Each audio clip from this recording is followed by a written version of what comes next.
Islamic نیم سعدیہ بطول۔ سعدیہ بطول کے نام کے اسلامی معنی ہیں نیک اور مبارک کے۔ سعدیہ بطول کا نام لڑکیوں کے ناموں میں شمار ہوتا ہے۔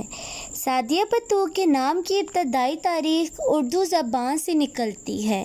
سعدیہ بطول کے نام کے افراد کے لیے خوش قسمت نمبر 2 مانا جاتا ہے۔ سعدیہ بطول کے نام کا مطلب ہے نیک اور مبارک کے، جبکہ خوش قسمت دنوں میں جمعہ اور ہفتہ شامل ہے۔ خوش قسمتی والی دھاتوں اور ہندسوں کے حساب سے لوہا شامل ہے۔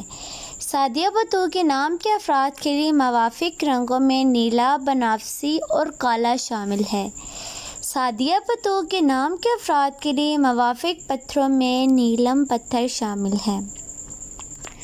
Thanks watching my video. Subscribe my YouTube channel and watching my all new videos.